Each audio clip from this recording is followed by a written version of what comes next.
صراط الذين أنعمت عليهم غير المغضوب عليهم ولا الضالين.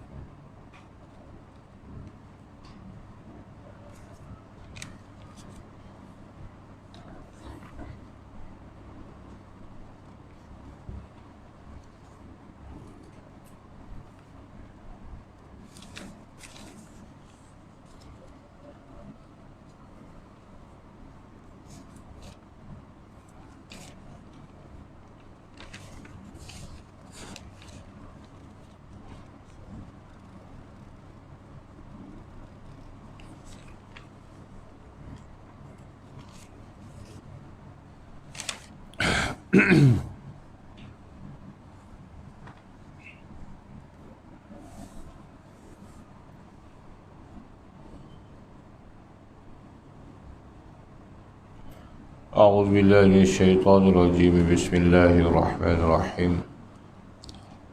الحمد لله رب العالمين، والصلاة والسلام على أشرف الأنبياء والمرسلين وعلى آله وصحبه أجمعين. سبحانك لا علم لنا إلا ما علمتنا إنك أنت العليم الحكيم. رب اشرح لي صدري ويسر لي أمري واحلل عقدة من لساني يفقهوا قولي.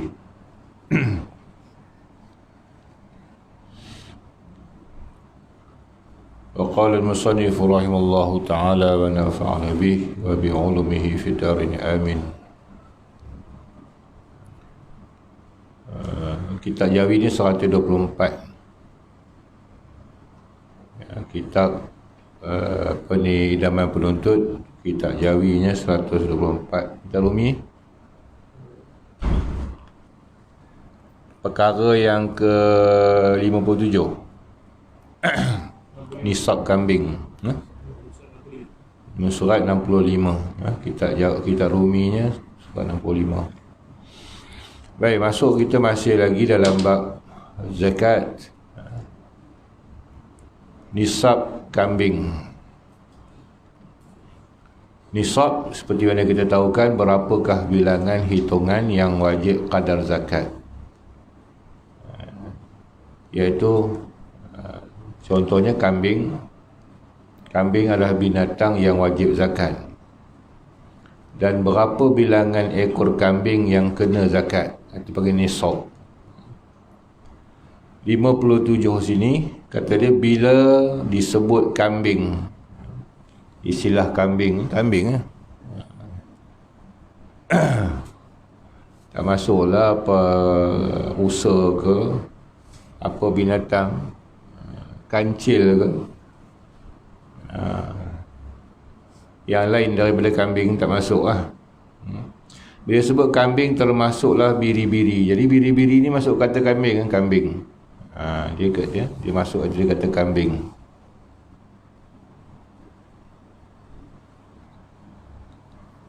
Dalam kitab Jawi dia kata, adalah kitab Mata Badrin, dia sebutkan kambing kibash. Okey.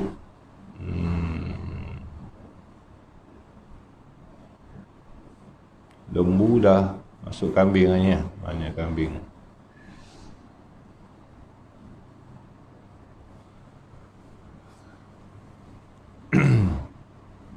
Awal nisab kambing tu. Baik, bila masuk kata kambing tu, masuk kata biri-biri sekali lah. Ataupun dalam bahasa Arabnya dipanggil kibash. Orang Arab sebut kabsh. Kabsh. Dia kata kabsh. Atau kibash. Orang Melayu kata kibah.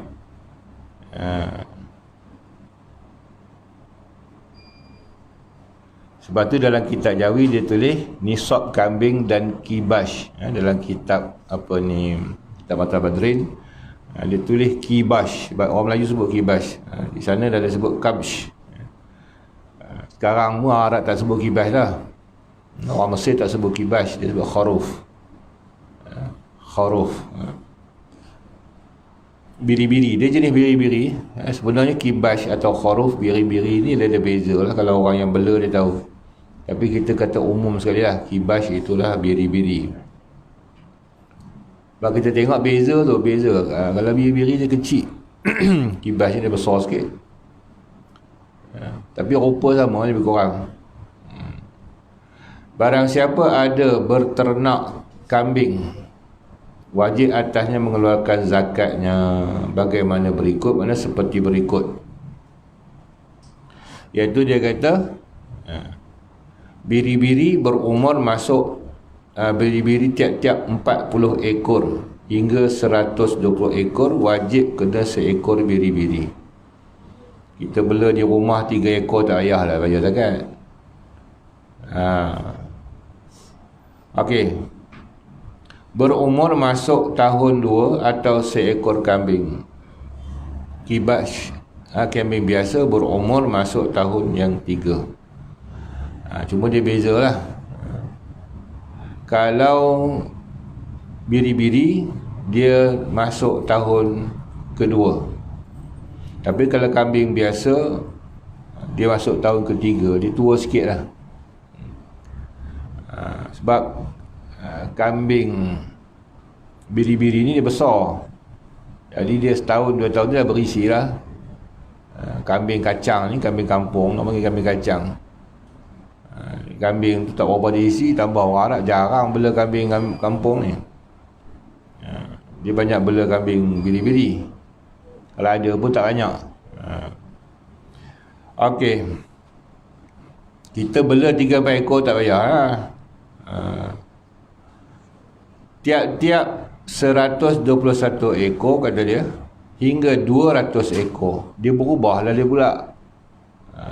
Kalau 40 ekor, 41 ekor ke, 45 ekor ke, 50 ekor ke, sampai 120 ekor, ya, dia punya zakat seekor dia. Itu ketetapan dia. Tapi tiap-tiap 121 ekor, ya, sampai bilangan 200 ekor, kena 2 ekor biri-biri. Baru masuk kategori 2 ekor. Bawah pada tu baru seekor. Berumur masuk tahun kedua, atau 2 ekor kambing biasa berumur masuk tahun ketiga. Dia tertinggal dalam kitab kan. Masuk tahun ketiga.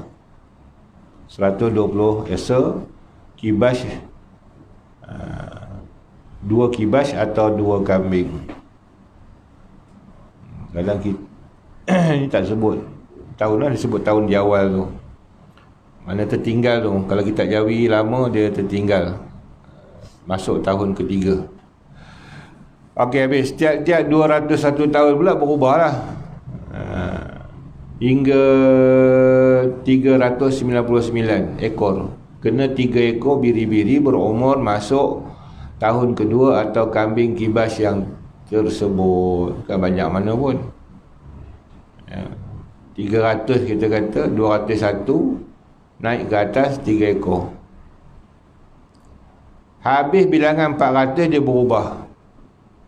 Lepas itu kalau ada, dia kena susun gitu. Sampai 399 dia kena bayar 3 ekor dulu. Kemudian ada bilangan lebih. Ya. Lepas itu tiap-tiap 400 ekor kena 4 ekor biri-biri. Kena ikut turutan tu lah. 399. Okey, atau kambing biasa yang tersebut. Sampai 400, dia berubah lah. Dia bagi 4 terus biri-biri. Lepas tu pula tiap-tiap tambahan 100 ekor kenalah seekor biri-biri. Dia makin kurang kalau ikutnya. Kalau ikut 40 ekor seekor. Dia tak ada dah. Dia kira 100 dah pula. Atau kambing biasa yang tersebut juga. Itu kena hitung sendirilah. Kalau 1000 ekor berapa kena? 400 ikut aturan tadi. Kemudian tambah setiap 100 6 ekor pula lah.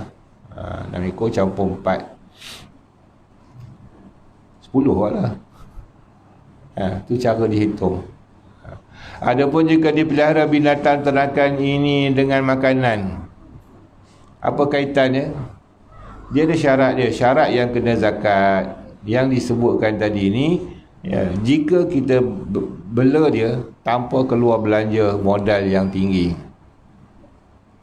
Tapi kalau kita gunakan untuk modal yang tinggi, maka dia potong sana. Dia macam zakat apa dia, macam zakat pendapatan pula. Macam cukai lah.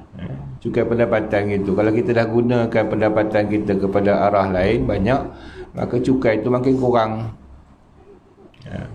Adapun jika dia pelihara binatang ternakan ini dengan makanannya diangkut, bukan setakat diangkut, dibeli. Diangkut pun dah berubah dah hukum dia. Maknanya dia terpaksa keluar, dia pergi tebas atau peragut, dia pergi sabit rumput, bawa balik.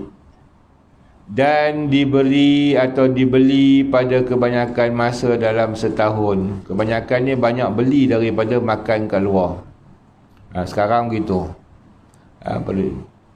Ni ke zaman dulu kan. Akan berlakulah hari ini macam itulah, kecuali dia ada padang dia sendiri. Orang bela kambing dia jaga padang dia sendiri, tak nak bagi terlepas keluar. Tanah dia luas, dikira semua tu selenggara tanah. Okey, tidak wajib kena zakat, nampak? Sebab dia cari makan. Dia bagi makan, dia beli apa semua. Untung lah. Saya tak tahulah pejabat zakat guna tak kaedah ni. Tapi kalau ikut dalam mazhab kita gitu, dia tak kena zakat lah, pasal dia kena beli makanan dia. Berkata Islam tu tak zalim. Tapi kalau tuan-tuan serah je duit dekat pejabat zakat ni, terima je. Dia katanya dah, tuan beli makanan ke apa, dia janji Baitul Mal penuh. Atau dipelihara unta, lembu dan kerbau. Okey, untuk mengangkut barang atau menarik bajak atau sebagainya, dia bukan untuk jual daging. Yang untuk pelihara daging, maka hukumnya tak wajib zakat. Tidaklah wajib zakat padanya. Okey. Habis sekarang ni kita kongsi. Harta zakat kita kongsi. Orang yang memelihara binatang ternakan secara berkongsi, hukumnya sama macam orang yang memelihara seorang diri, cuma syaratnya. Dalam penetapan dalam hukum zakat ini ada kerumitan di sana pada segi share. Adakah segi share kita kena zakat? Okey, segi share kita kena zakat. Macam kita bersyarikat dan syarikat tu mempunyai kewangan yang kukuh, maka harta perniagaan tu dikeluarkan zakat. Kerana zakat perniagaan. Okey. Tapi harta individu yang dia ada atas share tersebut tak cukup nisab, tak kena zakat lah. Zakat ni kadang-kadang kena berlapis-lapis. Zakat share perniagaan pun kena, zakat harta milik pun kena, bila campur dengan harta kita sendiri. Itu berat tu. Okey. Jadi termasuk sekarang ni, adakah kita buat satu persatuan, kemudian kita buat koperasi, adakah harta koperasi kena zakat? Okey, dia tengok pada sana. Harta koperasi adalah harta perniagaan, segala harta perniagaan wajib zakat. Tetapi khilaf ulama pada adakah wajib atas individu. Sebab kalau kita tengok diikut share kita. Kalau share-nya tak sampai pada taraf zakat, kita hanya share dalam 2,000 tak kena zakat, walaupun kita berniaga. Maka tak ada atas zakat individu. Berbeza share kita 50,000, tu kena lah. Dia tengok pada share kita. Jadi sebab itu kebanyakan ulama' dia kata harta persatuan, share dalam persatuan, dia satu kerana dia kebajikan, yang keduanya dia bukan harta milik tam, bukan milik sempurna seseorang. Maka bila dia bukan milik sempurna seseorang, tak kena zakat. Yang kata kena zakat harta tam, milik sempurna, milik tam. Di situ berlaku khilafnya.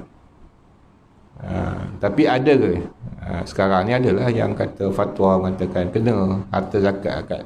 Zakat harta je nama kena zakat. Itu proses lain lah pula. Tapi kita balik pada kaedah macam mana boleh berlaku khilaf ulama' kerana mereka berpegang pada syarat. Syarat je milik tam. Jadi persatuan dia bukan milik tam. Dia tak kena. Atas dasar milik tam tu memang tak kena. Okey. Kalau kita kata kongsi ni kadang-kadang berlaku bukan milik sempurna semua. Seekor kambing bagi 2 orang bawah. Bukan milik sempurna, separuh-separuh je. Tapi kena zakat juga. Pasal tengok pada ain kambing. Sebab tu berlaku khilaf. Okey. Dia kata tak kena dengan syarat-syarat lah. Pertama, satu tempat tidur. Kambing tu di-share. Maknanya bukan seekor lah. 40 ekor lah yang wajib zakat kan. Kalau seekor tak kena zakat. Share lah macam mana pun. Zakat tuan-tuan kongsi dengan kawan 3-4 orang. Bela 10 ekor. Itu tak masuk zakat. Ni cerita yang 40 ekor ni. Okey, 40 ekor tu duduk tidur. Kambing tu tidur. Kira juga dia tidur. Tidur di hotel ke? Tidur di kandang yang sama. Berpindah tak kisah, tapi dia duduk sekali. Maka tu baru nama share. Kalau saya bela di rumah 10 ekor, seorang lagi sahabat bela 10 ekor. Seorang ni bela 10 ekor, seorang ni kita share nak. Tak jadi share. Pada kaedahnya bukan share tu, dia pisah. Cuma kongsi beli je lah. Pakat-pakat sama-sama beli. Start sama-sama. Betul challenge siapa besar dulu. Bukanlah share. Yang kedua, satu tempat peliharaan. Bukan kadang-kadang tempat tidurnya sama, kandang sama, tapi bagi makan kau, aku.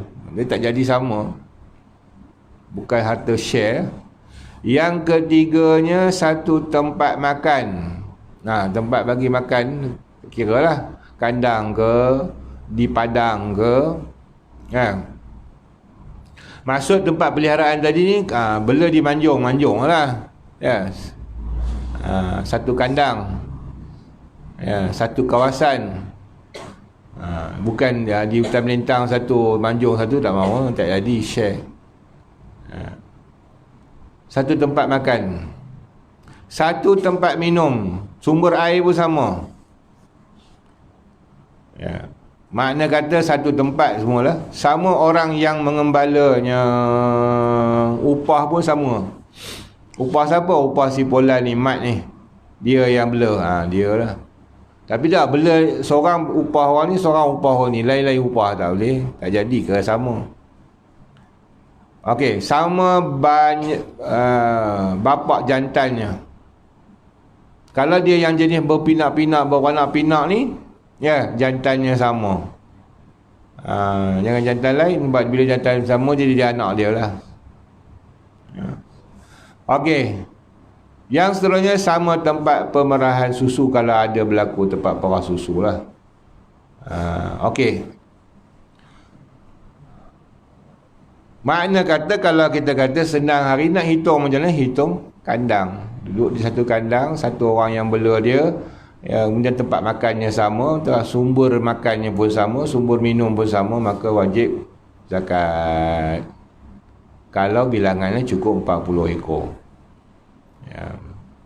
Kalau pun 100 ekor tapi bela asing-asing, satu di Taiping, satu di Manjung, sebahagian lagi 10 ekor lagi di mana. Itu kita kata wajib zakat, tak wajib lah. Okey, dengan tuan asing-asing. Ketua yang sama? Kena lah zakat. Itu dia. Bila cara mereka ada wajib zakat sama macam dipunyai oleh orang yang seorang jua. Dia kira macam hukum satu. Walaupun dua tuan. Dua share. Misalnya seperti dua orang yang berkongsi memelihara 80 ekor kambing untuk tiap-tiap seorang ekor. Pada masalah ini kedua-duanya mendapat keringanan kerana zakatnya hanya seekor kambing saja. Okey, kalau ikut dia seorang-seorang 40. Oh ni 40 baru nak zakat, si Polan 40 baru nak zakat. Tapi oleh kerana dia share, ya, dia tak kenalah seorang seekor. Sebab kiraan dia 40 sampai 120. Ya, jadi untung orang share. Jadi bila beranak 40 kena seekor. 40 mana? Seorang. Tapi dia gabung. Dua orang sekali. Dikira seorang. Maka seekor lah. Terkadang membawa kepada keberatan seperti kedua-dua berkongsi sebanyak 40 ekor kambing untuk tiap-tiap seorang 20 ekor. Kena zakat juga. Maka zakatnya kena seekor kambing juga. Bukan seorang setengah. Dia ada tu fiqah. Fiqah ni bukan boleh kita hukum dengan otak kita. Dia hukum syarak. Hukum syarak ni tetap. Okey, kita share 40 ekor seorang 20 ekor. Kena zakat seekor kambing. Ya. Tapi bukan seekor tu seekor-seekor, setengah-setengah. Ya. Seorang seekor. Sebab dia tak ada zakat setengah. Ya. Kena pasal sama-sama share 40. Kalau ni pun jatuh, dia panggil aghlab. Dia kira macam seolah memilik 20 campur sekali seolah memiliki 40. Jadi dua-dua orang tu dapat 40. Dia kira itu. Seorang seekor ni berat. Habis kalau 40 ekor kau bela asing-asing itu dia. Ya, bela asing-asing pun kena seorang seekor. Bela campur pun seorang seekor. Ya. Tapi untungnya ada untung dia bila 80 ya. Dia kena seekor je sebab tak sampai nisab. Kecuali seorang 200 tu lain lah. Terkadang ringan pada seorang dan berat pada yang seorang lagi, kadang-kadang berlaku juga. Ya, si Polan ni ringan, si Polan ni berat. Sudah. Seperti kedua-duanya berkongsi sebanyak 60 ekor kambing. Untuk yang seorang 20 ekor dan seorang lagi 40 ekor. Saya ada 40. Amin ada 20. Okey. Maka zakat wajib atas yang punya 20 kena juga pasal share. Bila campur dengan 60 dikira kena zakat. 20 ekor itu 1/3 ekor itu berat kepadanya. Kerana kalau tidak berkongsi ia tidak kena apa. Dia 20 ekor. Ya, tak kongsi tak kena zakat, tapi bila kongsi kena zakat. Jadi zakat untuk 60 ekor 2 ekor. Dan wajib zakat atas yang punya 40 ekor hanya 2/3. Dia kongsi dua tu. Kambing saja. Iaitu ringan pada dirinya. Kerana kalau tidak berkongsi nescaya ia kena seekor. Asal kongsi dapat seekor lah. Okey. Terkadang tiap-tiap ringan dan berat, tidak berat, sama saja pada keduanya. Seperti kedua-duanya mempunyai 200 ekor kambing, sama banyak. Maka wajib zakatnya 2 ekor kambing, tiap-tiap seorang kena seekor. Ni sama banyak. Tu nasib lah orang yang berkongsi ni. Ada kadang keringanan, ada kadang berat. Okey. Habis yang tu, masuk zakat barang kemas. Perempuan lah. Okey. Zakat barang kemas. Kena faham lah. Zakat emas sebenarnya. Okey. Syarat wajib zakat pada emas dan perak. Sebab tu dia balik pada tajuk dia emas dan perak. Dia tak kata barang kemas dalam tajuk. Sebab tajuk asalnya zakat ni wajib pada emas dan perak. Pada segi harta yang lain daripada harta tanaman, makanan ruji, makanan ada zakatnya, ternakan ada zakatnya, emas perak ada zakatnya. Maka lain pada emas perak tak kena zakat. Pegang tu dulu. tembaga tak kena zakat, besi tak kena zakat, petrol apatah lagi, apa lagi, lain pada emas, termasuk apa ni kata ulama, emas putih tak kena, sebab dia kemas, dia platinum. Orang Melayu panggil emas putih, saya buat tahu. Dia bukan pada nama, dia tengok pada hakikat lah. Hakikat emas yang laku adalah emas kuning. Emas putih tak laku sebenarnya, mahal. Dia macam belian lah, belian intan ni. Dia mahal tapi tak laku di gadai. Kalau ada orang hutang kita, dia bagi emas sebagai gadaian. Ada dia kata sandar barang sandaran lah. Islam kata gadaian. Dia hutang 10,000, dia bagi gelang seutas. Kita boleh terima gelang seutas tu sebab kita tahu ada nilai harga dia. Tapi kalau belian kita takut. Sebiji belian, kita nak jual kat siapa sebiji belian? Kat kedai orang tak terima. Saya tak terima orang nak jual belian, bohong je. Jadi sebab itu belian tak kena zakat. Dia tak ada nilai dia. Dia mahal je. Memang orang kaya-kaya belaka tu belian kan, benda belian. Macam juga batu. Sebab tak semua orang minat batu. Tak semua orang kaya pakai batu akik.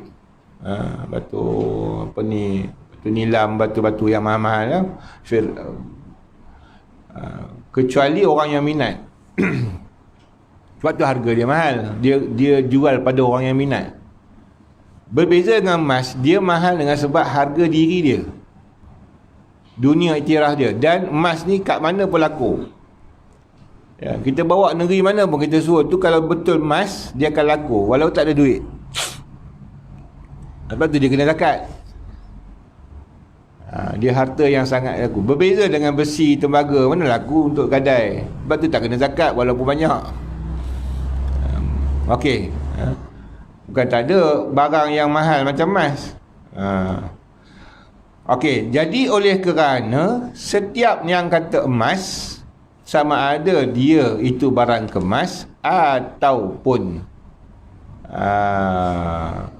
apa ni, barang duit sebagainya, itu masuk pada emas perak, maka pada ainnya adalah wajib zakat. Tetapi ada pengecualian pada barang kemas wanita. Barang kemas tu wajib zakat, tapi barang kemas wanita dia terkecuali dengan syarat-syarat. Okey dia kata syarat wajib zakat emas dan perak iaitu Islam. Pertama, Islam wajib zakat. Kalau tak Islam, bukan wajib zakat. Habis nak ambil pada mana? Cukai. Boleh je. Yang kedua, merdeka. Kalau hamba tak. Kemudian sampai nisab dan haul. Inilah syarat yang menjadi ketetapan besar atau syarat utama dalam mazhab Syafi'i. Dia mesti ada nisab, dia mesti ada haul. Tidak tak jadi lah. Okey, nisab emas ialah 20 misqal, timbangan orang Mekah. Saya pun tak dan cek tengok balik. Dia dah berubah lah tiap-tiap tahun, tiap ketika. Sebab kita bukan pakai emas, kita pakai harta duit. Jadi kenapa duit tu jatuh wajib zakat? Kerana kias pada emas. Sebab dulu duit adalah pakai dinar, dirham. Baik, bila dah duit pakai duit kertas, berlaku juga khilaf ulama. Ada ulama kata tak wajib. Dia bukan ijma', tak wajib duit notes. Tapi sekarang ni hampir seluruhnya berpegang kepada qaul jumhur. Semua kata wajib zakat duit. Tak ada lagi dah orang kata tak wajib. Sebab cenderung kepada mengata dia tu adalah harta. Kalau tidak, tak ada sumber zakat. Ulama pegang situlah. Maka diperwajibkan. Okey. Emas perak, harga 20 misqal, timbangan dia wajib zakat. miskol ni berapa? Saya pun lupa dah nak catat. Tengok balik orang dulu panggil mayam. Dulu kalau beli emas dia tak panggil gram, panggil mayam. Mayam miskol lah. Mari mana mayam tu? Saya sempat kan, tapi saya pun tak tahu mayam tu macam mana. Berapa semayam betul emas? Sekarang ni mayam ni dia berat sikit pada gram. Tak ada bunyi dah mayam. Jabatan Agama Johor telah menetapkan berat 20 miskol itu bersama dengan 25 mayam. Ada pun sini. Dan 2,718 saga. Bersamaan dengan 85 gram. Berat sikit pada gram lah. 85 gram timbangan sekarang. Kira 1 gram berapa? Sekarang ni dah berapa dah 1 gram? 1 lebih. Kali 85. Okey. Barang siapa ada memiliki dan menyimpan emas, memiliki satu dan menyimpan satu yang bukan untuk pakaian, iaitu perempuan lah, kalau lelaki tak boleh. Lelaki dia ada meh banyak, gelang, jam meh, pakai jam meh solid, adalah haram, kena zakat lah tu. Pakai rantai orang lelaki ni dia kat tengkuk, bukan dikira haram. Emas, perak, bukan untuk pakaian atau perhiasan perempuan. Yang munasabah, itu garis tu.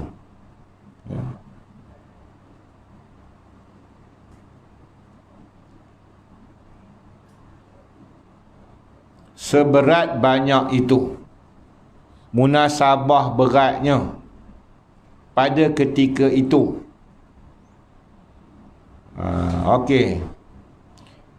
Makna kata, kalau ikut asalnya orang emas perak tu kena zakat. Tetapi oleh kerana alasan perhiasan tubuh wanita, dia panggil pakaian atau perhiasan, sama je lah, yang halal, maka diringankan hukum tidak wajib zakat. Kerana itu hiasan demo. Kalau lelaki kena zakat. Okey. Tetapi atas nama hiasan. Atas nama hiasan, banyak mana nak kena pakai hiasan? Itu dah ulama ukur. Dia kata kami pakai berhias. Pakai, bukan tak pakai, kata dia. Pakar, kata dia. Bukan tak pakai. Pakai ke tak pakai ke, tengoklah apa yang namakan peruntukan untuk hiasan, berapa gram yang sepatutnya. Kalau dah gelang tu daripada lengan tangan ni, apa gelang tangan ni sampai ke siku, itu bukan hiasan. Hiasan tu 3 orat je. Bubuh rantai semak neka rantai dah, rantai macam rantai bersikar ada. 3-4 utas kat tengkuk sampai berat tengkuk makcik tu. Itu bukan hiasan, itu dah belagak. Subangnya bosok gelang. Itu bukan hiasan. Hiasan subang kecil lah, sesuai dengan diri dia, anting-anting. Ini tak, gelangnya sampai ke siku, gelang kaki sampai ke lutut, contoh. Itu dah bukan kadar hiasan. Maka adalah tuntutan lain, apa? Zakat. Kenalah bayar zakat, sebab itu bukan keperluan lah. Tu pun syarak dah bagi kelonggaran. Untuk hiasan tak kena zakat. Ini dah melampau-lampau. Okey, atau lebih selama setahun. Apa maksud tu? Tak pakai. Tak pakai setahun, kena zakat. Dia ada gelang yang beratnya 20 miskol, gelang apa semua tadi, 85 gram. Tapi tak pakai langsung setahun, kena zakat. Okey, harta pusaka, kena zakat tak? Tak kena kalau dia belum dibahagikan. Sebab kalau dibahagi-bahagikan, dia belum lagi harta milik. Bagi-bagi tak cukup pun nak kena zakat, tak kena. Sebab kata tu masih lagi milik tak sempurna. Ya pun dia ada. Anak-anak belum beraid lagi, belum besar lagi, tak ada milik sempurna, tak ada dah zakat. Kalau bagi meh ni susah nak kerat-kerat, mana boleh. Tunggu dia berbalik dulu. Esok ni kau mau bagilah sama banyak. Okey. Atau lebih selama setahun tak pakai, wajiblah hartanya mengeluarkan zakat sebanyak rubu' usyur.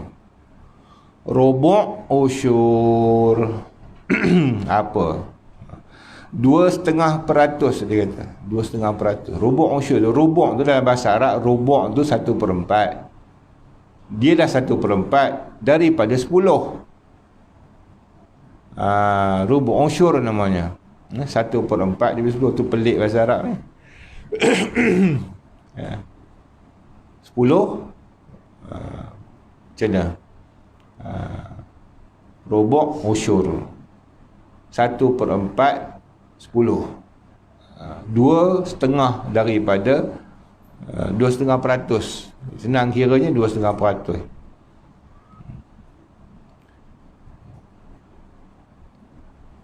1/4 daripada 10/10. Bukan 10 saja susah tu. Kalau 1/4 daripada 10 tu banyak. 25. Dia bawah lagi. Tu buat 0.25. Atau 1/40 daripada beratnya.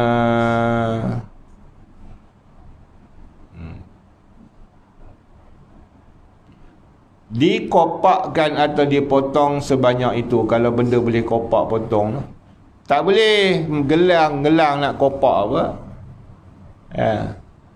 Bayar dengan duit, tu panggil bayar dengan harga. Atau nilai harga, tu panggil nilai harga pasaran semasa. Berapa nilai dia? 1/4 rubu' tadi, 1/4 usyur tadi, maka dia bayarlah berapa gram kat situ atas nama bayar zakat ganti. Okey, nisab perak ialah 200 dirham.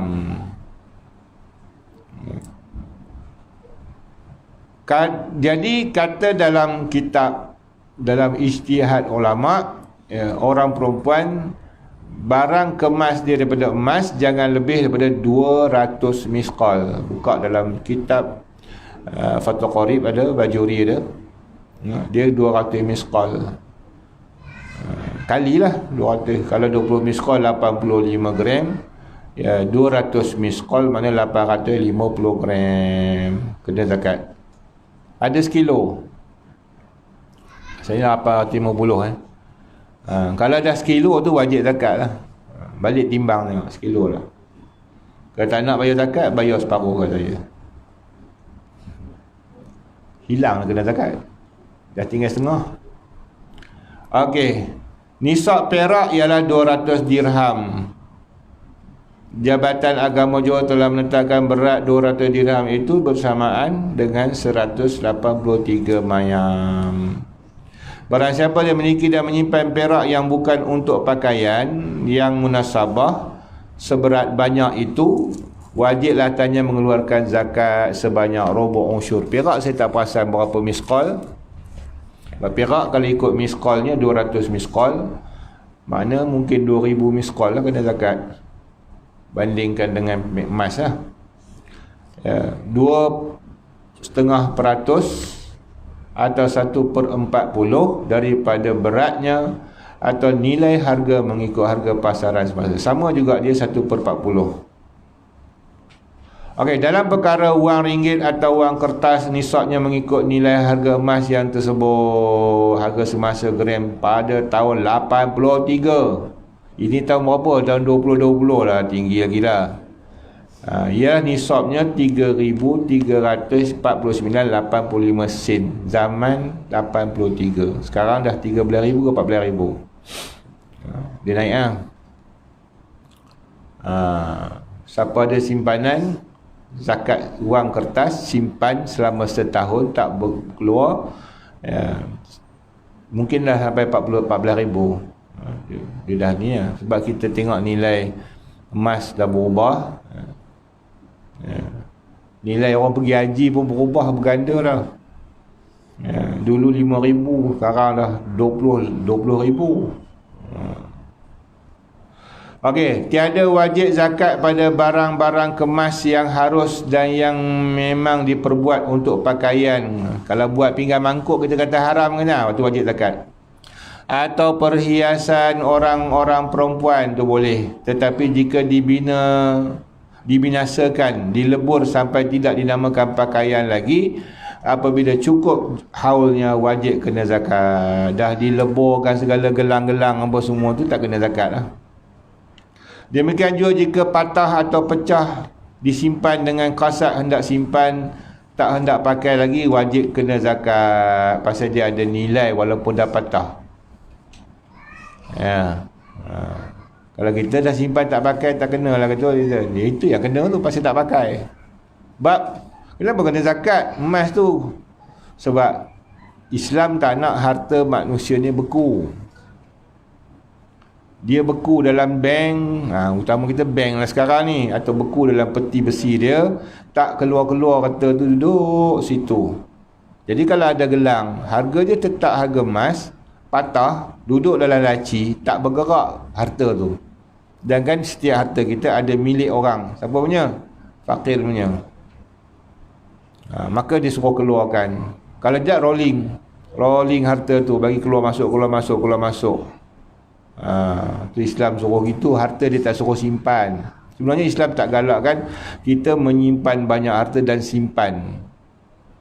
Jadi sebab tu bila tak nak, jangan cari harta banyak. Habis dah banyak dapat, share kat orang, sedekah. Tak ada lah nak zakat. Kod mana pun kena bagi kat orang ke, kena share. Tetapi kalau ada kasat hendak pakai balik apabila telah diperbaiki, tiadalah kena zakat sekalipun lalu beberapa haul. Jadi bab Islam ni dia tak boleh kita adili perkaranya sama dengan situasi yang kita fikir dalam akal. Kalau ikut nilai kan, nilai binatang ternakan, seekor kambing, 40 ekor kambing kena zakat. Harga 40 ekor kambing adakah sama dengan harga sebuah Mercedes? Tak. Tapi tak kena zakat. Logik je. Kalau kita pakai logik, kita akal kita hukum, memang kita kira harga. Balik sana. Okey, satu, dia bukan binatang. Tujuan kambing tu kena zakat bukan sebab nilai mahal dia, sebab dia harta makanan. Sebab tu rusa tak kena zakat walaupun mahal. Tuan jangan bayangkan kemahalan sesuatu barang itu yang jadi wajib zakat tak. Keperluan dia.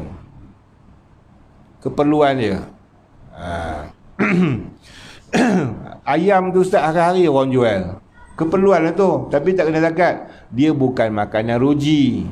Dia adalah lauk. Orang Arab pun tak makan ayam jadi kenyang. Orang Arab sebelah je ayam makan, macam makan kita makan keropok je.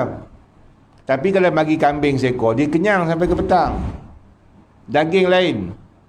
Sebab tu daging de kambing tu jadi zakat, sebab dia orang Arab teringin lembu kambing. Tapi kalau rusa, mana dia ada teringin? Siapa teringin rusa? Makan apa tu? Rusa. Boleh ke makan? Orang makcik-makcik yang tak biasa makan rusa.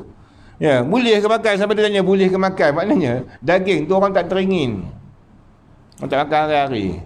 Jadi bukan nilai mahal dia. Begitu juga kambing dengan kereta, mana boleh kias.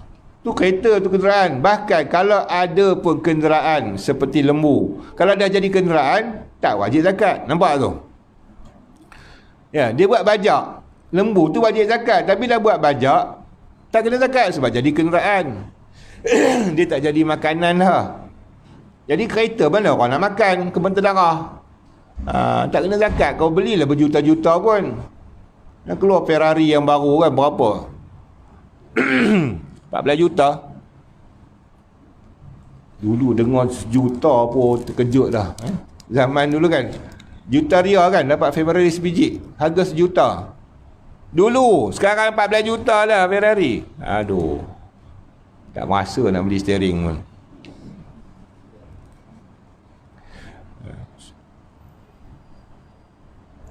Nilai harta, bukan itu dikirakan sebagai zakat. Adapun pakaian yang haram seperti gelang tangan dan gelang kaki bagi laki-laki dan khonsa. Nak tanya orang perempuan boleh pakai gelang kaki ke? Banyak ustaz kata haram. Senang je orang nak kata haram. Nak kata halal haram ni kena ada nas. Jangan ikut suka hati je. Kena tanya kenapa haram?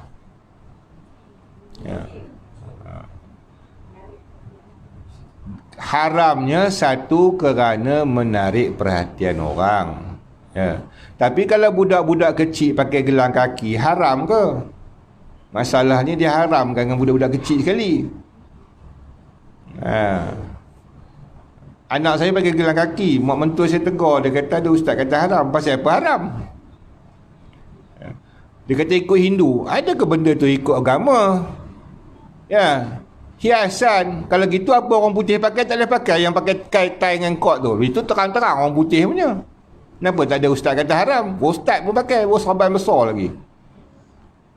Tak semesti pakaian yang dipakai oleh orang bukan Islam itu haram, kecuali pakaian yang menunjukkan keagamaan dia. Pakai cross, pakai tali dia ikat Hindu punya tu, itu haram sebab dia ada penyerupaan tasyabuh dengan agama. Gelang tu bukan rantai-rantai kaki, bukan tasyabuh agama.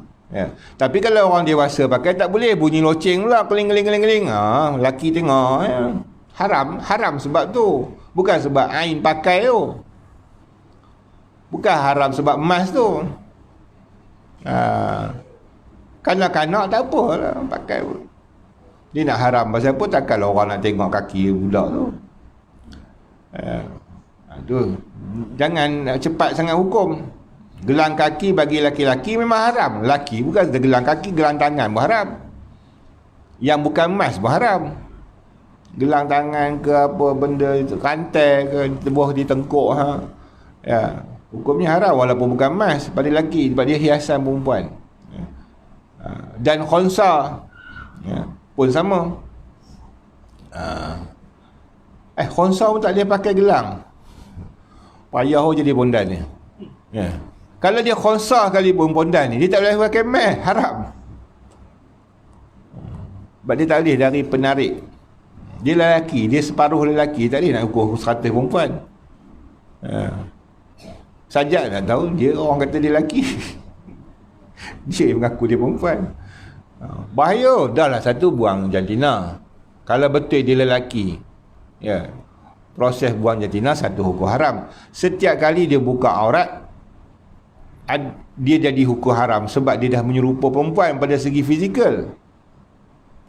Sebab fizikal dia dah macam perempuan, dia ubah hukum haram sebab tonjolkan fizikal perempuan. Pakai emas tak boleh haram sebab apa? Dia lelaki balik. Sebab tu jangan tukar. Itu macam tu susah lah. Sebab tu Tuhan tak bagi tukar kerja dia. Kerja jadikan lelaki perempuan, jadikan khonsa, tu kerja Allah Ta'ala. Kamu ubah apa-apa, kamu ubah, kamu kena lah. Belaga kat sini hukum perempuan, belaga kat sini hukum lelaki. Sentuh lelaki perempuan batal. Tengok rupa dia, tuan-tuan jangan orang lelaki sentuh pondan ni batal. Sebab apa batal? Sebab dia rupa perempuan. Mana dalil? Batal wuduk sentuh amrat. Amrat tu apa? Budak-budak lelaki yang nak pergi jadi perempuan lembek tu. Begitu pula tengok naik syahwat, batal. Ya, saya tengok sajak tak naik syahwat pun, kamu tengok duduk jauh, mu dekat tengok. Ya, naik syahwat batal sebab perempuan. Dia sentuh perempuan tak boleh sebab asal laki. Asal laki batal. Oh, susah aku ni, kata dia. Susah. Yang tak batal sentuh muhrimnya. Mak dia, pak dia, tak batal. Itu dia. Dan makruh seperti bijana yang ditampal dengan perak yang kecil pun kena zakat, kerana perhiasan hukumnya wajib zakat. Ya. Kecil tak ada kena, tapi banyak, ada 1000 cawan, 1000 ditampalnya, wajib lah kot kalau dikira. Wallahu alam.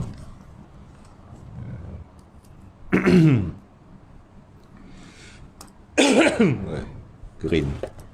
Minum air tadi.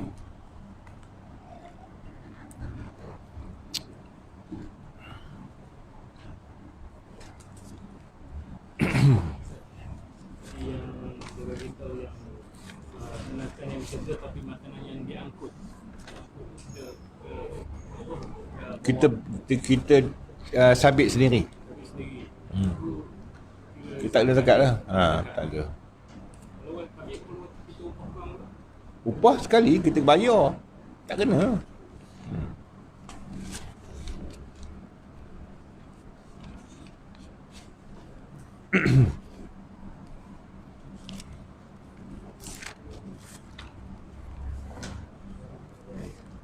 Mana?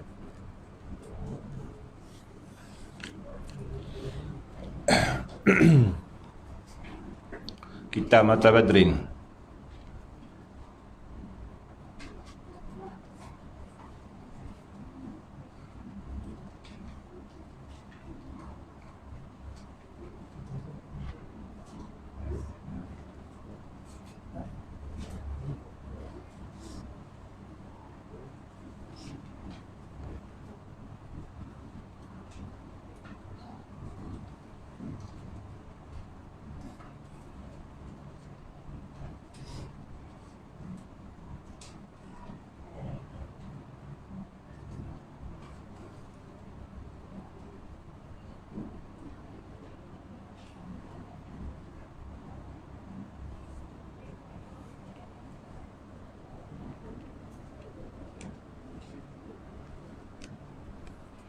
Okey, kitab Mata Badrin muka surat 98, kitab saya ni. Kitab tu berapa? Kitab sama tu. Kitab saya 98, 8 baris daripada bawah. Kitab tu sama Amin. Kitab Jawi Rumi ya. Ada tanda yang bulan lepas tu kitab tu.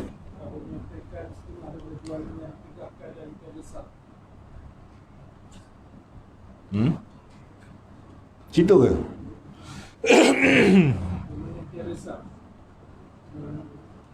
Dan sah dijual laban atau telur kat sini. Kat situ. Bacaan baru. Ya. Akar riba je lah, masuk dalam akar riba. Sampai pada tajuk, sampai bacaan dia, dan sah dijual laban atau telurnya dengan hayawan. Betul tak? Situ.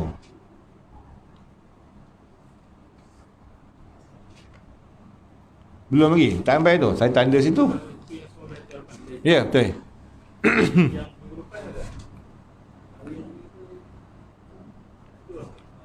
Dia nak habis dah ni, nak habis bab riba nak hujung lah. Bab riba tu dah hujung, tinggal berapa baris lagi. Habis dah? Oh dah habis dah, tambih pun habis dah. Saya tak tanda tu, tak ubah tanda. Faslun lah ni. Masuk faslun.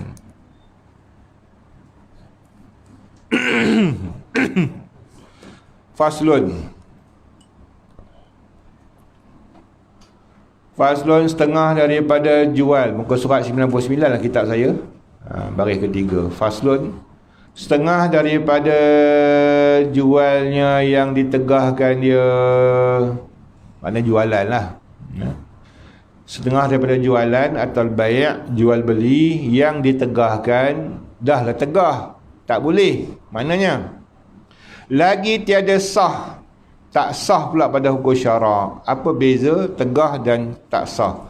Ada berlaku jual beli sah tapi haram. Contoh, jual beli ketika masuk waktu Jumaat. Ya, ketika tu kan idza nudiya lis-salati min yaumil jum'ati fas'au ila dzikrillahi wa zarul bai'. Ya, wa zarul bai'. Dia suruh tinggal jual beli. Haram berjual beli masa tu. Dia jual beli juga, sah tak? Sah. Okey, yang tak sah ni lagi haram, dia kena kembalikan balik barang tersebut, balikkan harga dia, baru kena akad baru kalau jadi jual beli. Ya, kalau tidak jadi mencuri, mengambil yang bukan daripada hak. Faham? Jadi ada beza antara jual beli yang haram, jual beli yang tidak sah. Sama juga kita curi barang orang, kita jual. Akan berlaku sebagian ulama kata haram tapi sah. Ya, tapi yang kuat mengatakan haram lagi tidak sah. Sebab apa? Dia bukan milik dia jual. Syarat sah untuk jual beli, sebagian kitab kata syaratnya macam zakat, hak milik. Ya. Saya pergi jual harta orang, mana boleh, bukan saya punya. Jual beli ni barang saya. Maka bila saya curi, bukan milik saya jual pula buah pelam. Bila saya nak bertaubat, naya, kena cari balik harga tu. Mana? Kena minta balik harga tu. Atau kita minta balik buah pelam. Buah pelam dah masuk dalam perut, kita kena bayar balik dekat makcik tu. Ini harga pelam sebenar yang makcik beli, tak sah. Bagi balik duit kat dia. Kemudian duit tu kena bagi balik dekat tuan buah pelam. Ya. Banyak kerja lah. Kalau ikut syaratnya, pasal berteruk sangat. Pasal tak nak bagi orang mencuri. Siapa suruh kamu kata mencuri? Tambah pula mencuri duit masjid, lagi bagus. Nak minta halal kat siapa? Ya, jual beli pula, beli barang, beli apa, harga jual beli tu semua tak sah ikut satu kaul. Ya. Dan setengah daripada jual beli yang ditegahkan lagi tiada sah, dijaga-jaga, jangan buat. Ya. Menjual anak bagi anak binatang, mujur tak ada. Menjual anak maknanya dalam kandungan bagi anak binatang. Okey, dia jual anak dalam perut, dah keluar esok kambing ni, kamu beli lah. Tak boleh jual benda yang tak nampak.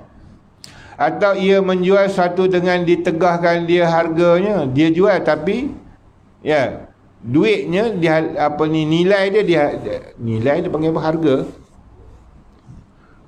Apa nak sebut bahasa Melayu, dia panggil harga lah. Ya. Harganya ditegahkan dia. Duit lah senang, kita pakai duit. Beli barang, tegah duit, tak bagi duit. Ya. Hingga beranak binatang tu. Beranak baru jadi. Aku jual kambing ni dengan harga sekian, aku beli, tapi dia tak bagi harga tu. Sebab apa? Sebab nak tunggu beranak. Tak boleh lah. Dan beranak-anaknya, maka tiada sah jualnya, tak boleh. Sebab apa? Sebab masa beli benda tu lain, masa bayar harga nilai dia lain lah. Dan beranak lain. Dia tak mau gitu.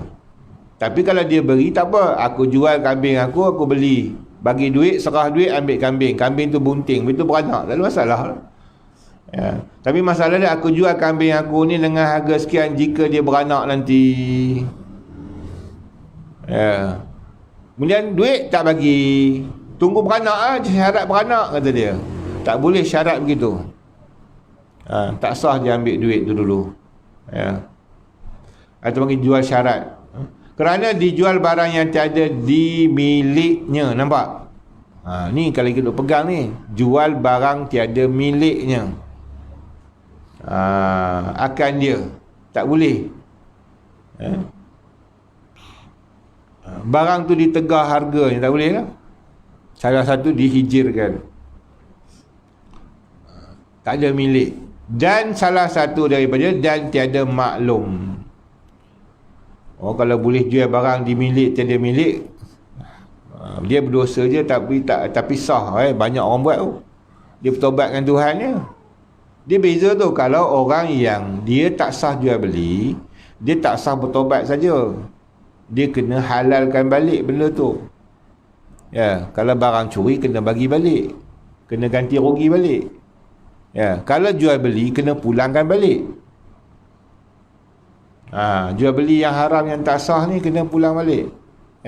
Kalau tidak, senang ni, curi barang, minta halal kat Tuhan. Tuannya tak ada apa-apa. Mana Islam tak mau macam tu. Maka sebab tu tak boleh dia jual harta orang. Hukum syarak. Sekarang ni dia kena hukum syarak. Harta wakaf dia jual. Harta wakaf tu milik siapa? Milik Allah. Senang beritahu. Dia bukan milik orang. Yang boleh kita jual milik kita. Milik orang tak boleh, tak apa milik Allah. Wakaf tu mana hentikan hak milik. Okey, memang dalam geran kata dalam geran kata tanah tu masih dalam nama bapa dia, tak di convert kepada masjid. Tapi jawatankuasa masjid, orang kampung maklumlah kata itu harta yang telah diwakafkan dan telah terbina pun masjid semasa bapa dia masih hidup. Semasa bapa dia masih hidup, dah terbina masjid di atas tanah tu. Bererti bapa dia dah wakaf. Pada hukum syarak ni dah wakaf. Dan ada saksi lebih daripada 3 orang. Mutawatir. Dia tetap dengan atas geran. Kamu tanggung neraka esok. Geran tu, itu prosedur dunia. Dia bukan prosedur syarak. Syarak berbalik kepada saksi.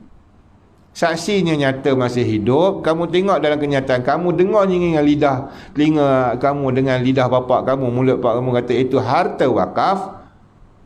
Haram kamu jual. Haram, tidak sah, kena kembalikan balik. Kalau dia makan harta tu, semua yang dia beli haram, tak sah. Dia beli beras kena pulangkan balik. Dia kena bagi balik. Dah masuk dalam perut, walaupun dah masuk dalam perut, bayar balik harga beras tu. Sebab duit tu duit haram. Duit tu kira orang yang tu habis tu, orang tuan kedai tu kena buang duit tu kalau ikutnya. Tahu kata duit haram, kita kena buang. Tak boleh makan duit haram ni. Kecuali bawa kepada perkara masalah am lah. Hingga ulama' 2 khilaf tu. Sebagai ulama' kata duit haram ni buang je, tak boleh makan langsung.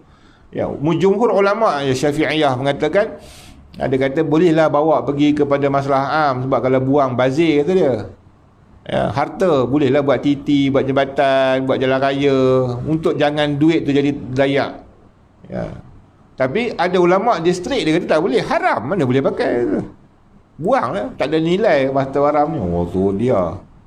Jadi sebab tu jangan mencuri. Senang cerita, jangan mencuri. Sebab bila mencuri, jual beli pun tak sah daripada harta mencuri. Sebab dia kata syarat dia milik. Okey.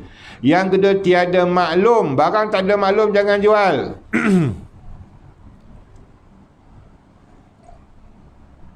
Ustaz yang duk jual online, PM tepi. Okey, itu pada segi hukum dunia salah.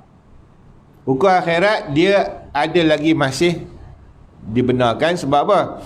Sebab dia bagi tahu juga, bukan dia sorok terus. Cuma dia tak wawarkan pada umum. Dia khusus pada orang tertentu. Dia kata tak apa, saya bagi harga sekian-sekian. Mana mesti muafiq berapa harganya dan setuju baru jual beli. Okey. Termasuk barang yang tiada maklum. Mainan kanak-kanak banyak. Kita dulu kecil-kecil subah. Kan kedai Cina tu jual tu bungkus dalam tu tak tahu benda, bayar 5 duit. Sekarang apa ada lagi? RM1.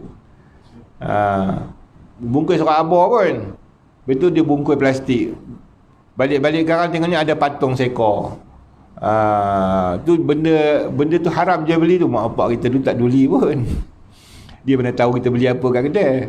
Bagi duit sekupang pergi beli, kita pun beli. Tu yang jadi benak perut tu. Makan haram. Kaya je bangsa ni menipu kita daripada kecil ni. Yang budak pun benda yang dia tak nampak tu dia beli. Dia pasal bila beli kalau ni dapat asam boy kecil kecut tu. Ya. Dia dapat patung mainan, dia gelak lah. Kau tak dapat, aku dapat, kata dia kan. Benda ni dia rugilah.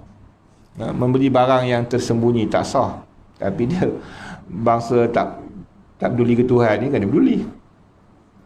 Maklum lagi tiada kuasa memperterimakan dia pun tak boleh. Dalam perut jual binatang mana boleh. Jual anak dalam perut, tak boleh nak bagi dia dalam perut lagi. Ditahan harga dia panggil tu. Pada pertama hukum pertama tadi, tak boleh jual anak dalam perut sebab tak boleh nak serah. Satu tak tahu, orang dia maklum. Dan kerana majhul masa tangguhnya, sampai bila sampai beranak. Gila ke bertunggu? Ya, mana aku tahu beranak bila? Dia kata doktor haiwan kata 3 hari beranak. Tak boleh juga. Itu anggaran. Ghair maklumin.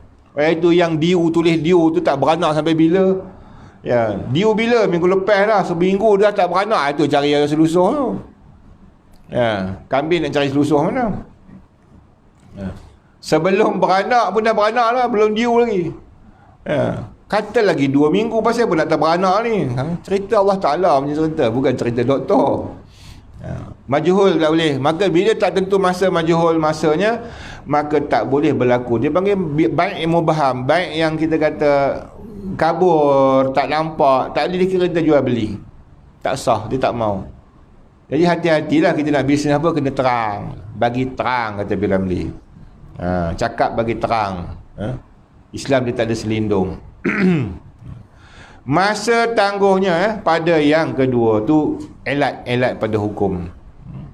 Okey, dan bai' al-arbun nama dia. Yakni menjual dengan cengkeram.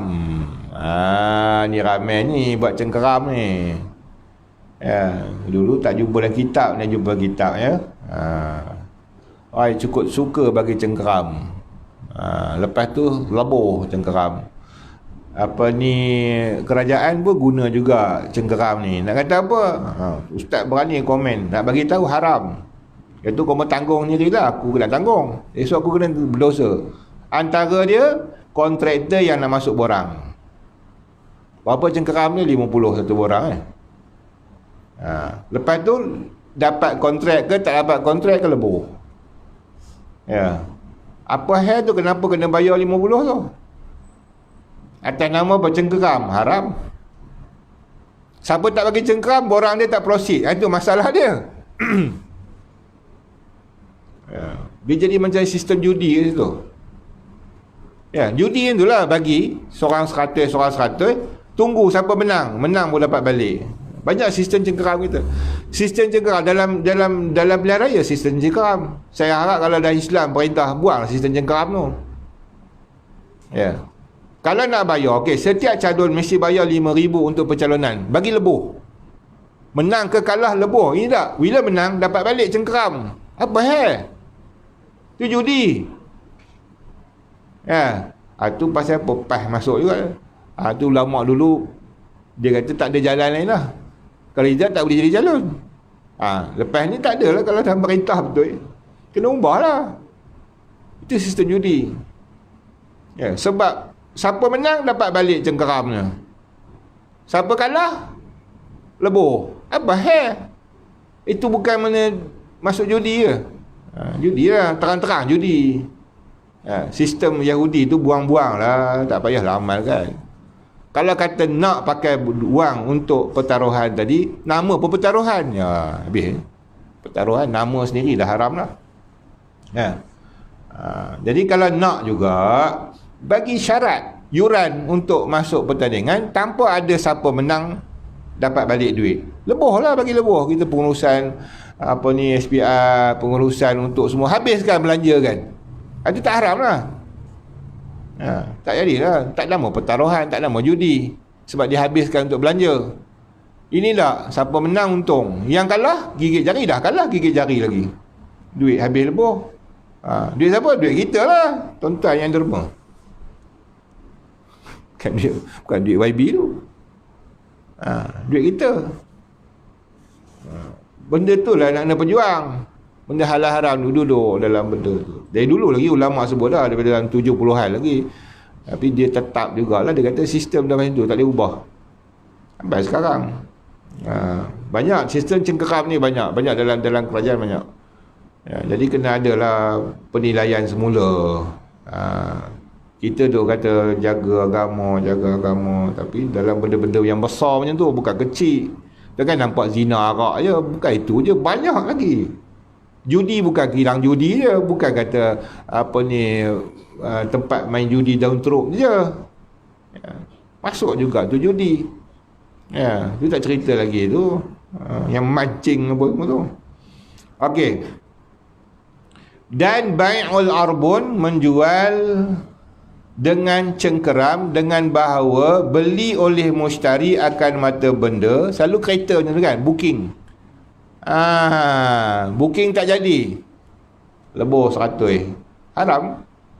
Dan diberi harga akan baik jika ia redha akan mata benda itu, dan jika tiada maka jadi hebah. Saya janji okey mau angkat ni kereta, okey bayar 50.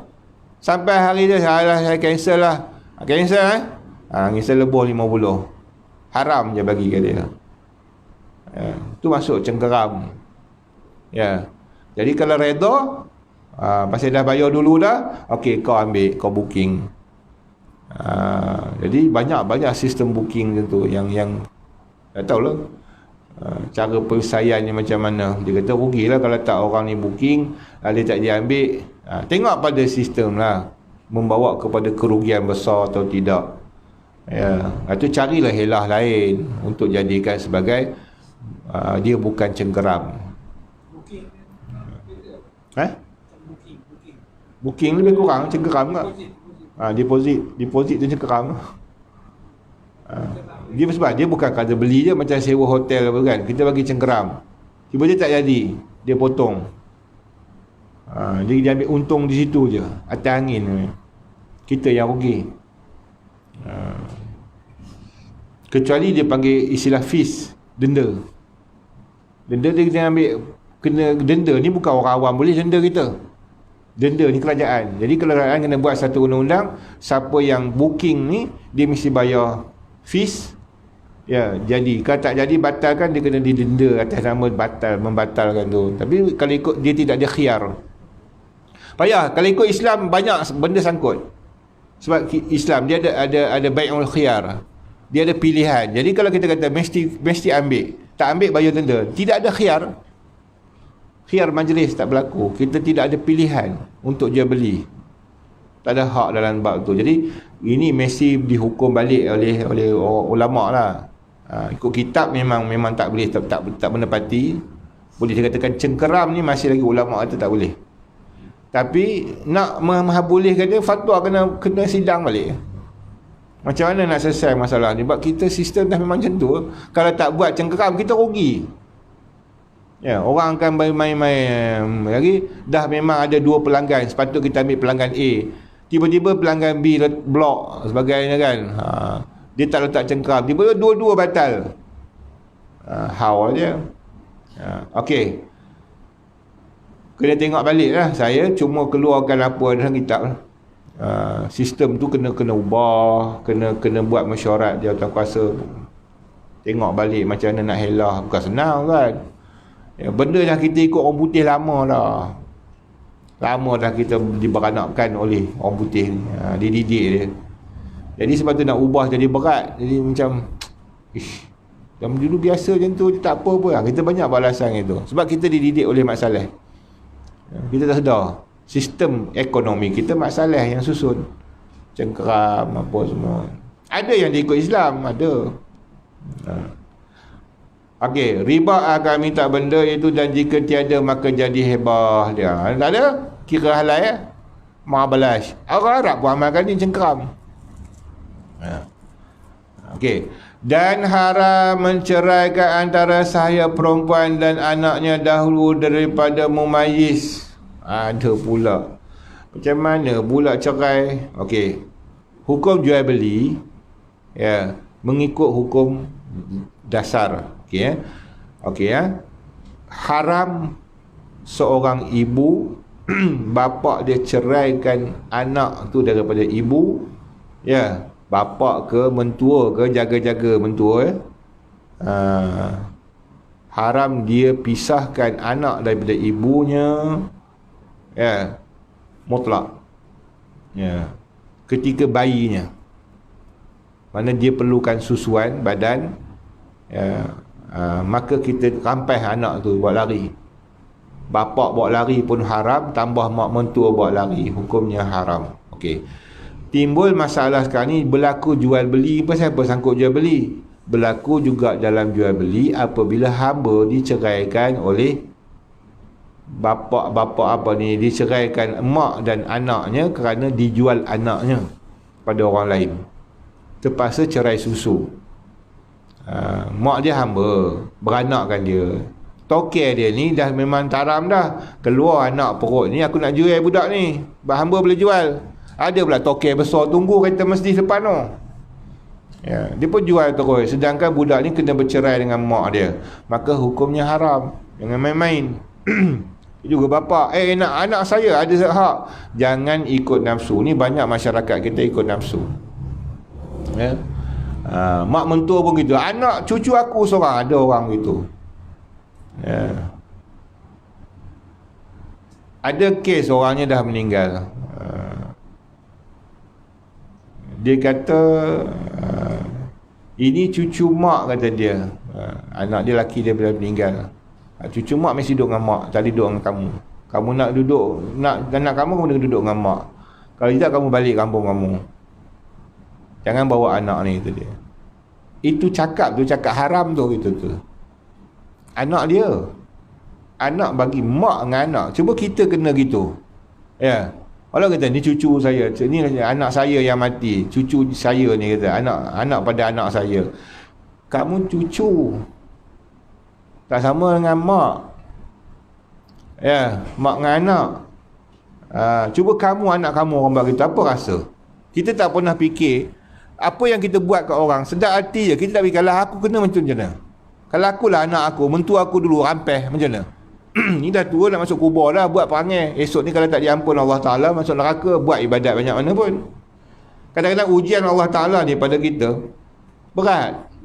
Ya, lagi tua, lagi berdosa rupanya. Pasal apa? Pasal banyak sangat perkara yang kita buat yang tidak ikut syarak. Mengaji, berhabat lah apa, pergi mengaji, nadah kitab lah apa lah, mengumpat tak habis kat lagi. Tu ramai macam tu. Ya, betul buat nanya ke anak cucu pun ada lagi. Tak boleh buat keputusan gitu. Semua balik pada serah pada qadhi. Serah pada mahkamah kalau ada berlaku clash. Ya, itu dia punya keputusan. Kita tak ada keputusan. Ya, dia tetap ibu dengan anak hak dia. Ya, hak bapa bagi nafkah, tu hak dia. Bukan dia ambil rampeh dah. Dia wajib bagi nafkah, tapi yang belanya ibu. Dia tak boleh pisahkan daripada ibu. Mumayyiz, kata dia, mumayyiz. Nampak? Mumayyiz ni sebelum balik. Kalau dah jah 2, jah 3 tak boleh ambil. Ya, tak ada hak ambil bapa, tak ada ambil. Memisahkan dia tak boleh. Kecuali budak tu sendiri tak. Itu lain. Mana dia tak perlu ibu dah. Ni sekarang dia perlu pada ibu. Dia kata tak boleh antara saya perempuan dan anaknya tak dipisahkan kerana jual beli. Dan jika redha ibunya, tak apa, ibu dia kata tak apalah, bagilah dah, tuan nak jual, nak macam mana, ya, tak boleh. Itu haram ni, syar'i. Bukan kira redha antara din ankum, tak ada, tak masuk dalam kaedah tu, ya. Atau kafir ia sekalipun, pedulikan lantak dia kafir. Jangan tuan-tuan, hukum syarak atas semua orang. Kalau hukum sosial jual beli, dia kira semua bukan atas ni, ya. Kena jagalah. Alah, dia pun tu kapiak dia tak kira ambil lah. Anak angkat ambil pada bayi. Kalau dia masih menyusu, perlukan ibu lagi, tak boleh lah. Dia kalau kaitkan dengan masalah dia menyusu tu, dia mesti ambil susu mak dia dulu, puas apa semua. Tak boleh. Dia pisah dengan ibu, itu yang jadi dia lupa ibu dia. Kalau dia menyusu, dia ingat ibu dia. Syarak. Tapi dia itu adat kan. Adat itu merampas kan. Dia kena bagi menyusu dulu, mak dia kena bagi puas apa semua dulu. Kalau ikutnya gitu. Kalau ikutnya memayis. Okey. Masalah orang kafir berkait juga. Jangan kita ini orang kafir dan tak pergi dia lah. Macam juga banyak juga orang ambil fatwa mengatakan halal harta orang kafir. Pada segi hukum dunia, harta orang kafir juga haram kalau kita ambil. Macam mana haram kita ambil harta orang lain, orang Islam sama dengan non-Muslim. Termasuklah pengabaian kita dalam hukum. Jual beli. Banyak. Baik. Antaranya lah. Antaranya dalam supermarket kan dia larang jangan makan atau buka makanan dahulu sebelum dibeli, sebelum dibayar. Ramai je orang buat. Itu dilarang. Mana dia tak redha jual beli tu. Mana kalau kita koyak makan, kita curi dah. Saya kan curi, saya bukan bawa lari duduk dalam kedai. Kamu minta izin tak? Tak minta izin, tak berlaku transaksi jual beli, tak berlaku tasarruf. Tak berlaku tasarruf mana kita mencuri walaupun duduk dalam rumah. Kita curi barang adik-beradik dalam rumah, nama mencuri, kita marah. Kamu ambil berapa kakak punya? Kamu ambil apa abang punya? Alah abang punya kot, dia kata kan. Itu alasan dia, tak boleh sebab nama mencuri. Macam tu juga dalam supermarket. Dah pula dia buat pula peraturan dia tak bagi. Jangan buka sebelum dibayar.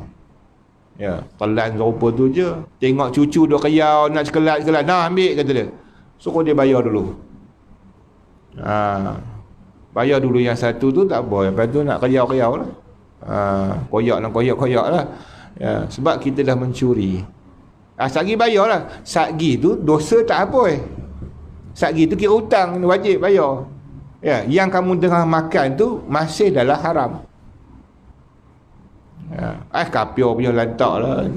Tak ada istilah kapior kat situ, tak boleh. Jagalah. Ini antara kita kata terlepas pandang. Sebab dia berlaku di kedai makan tu tak bayar kedai makan, itu masuk taradhi ankum. Dia dah redha oleh tuan kedai. Tuan kedai pun kata kedai ni bayar ni, makan dulu je. Tu pun tak ikut syarat tepat juga. Kalau ikutnya, tapi kita pun mudahkan masalah tu pasal tuan kedai bagi. Kalau ikut pun tak menepati syarat sebab tak muafakat lagi harga, kemudian kita bayar. Lepas tu berapa semua? 50. Dia buat gitu. Pasal apa sampai 50? Dah balik merongok-rangak. Itu jual beli yang tak sah sebab dia tak muafik harga. Itu pun satu hal juga. Sebab tu kerajaan suruh buat harga letak kat situ. Papangkan harga barang. Tengok. Suju. Ikan bawal RM8 suju. Jangan makan lantak je. Tengok harga dulu. Sepatutnya pembeli kita tengok harga dulu. Ikan bawal berapa? Ikan temenung berapa? Udang sekor berapa? Ni pakai cedok je. Orang punya sekor RM5 udang. Mula terketar nak bayar. Itu antara yang sebab ulama kata kena muafik harga baru boleh jual beli, baru boleh makan. Itu cerita lain lah. Okey, jadi jangan kita kata tak apalah, dia orang kafir, kita pakai hentam, tak boleh. Maka jika diceraikan anak dengan ibu, dijual atau dihebah, batal keduanya. Hebah pun boleh hamba. Termasuk binatang kalau boleh jangan diceraikan.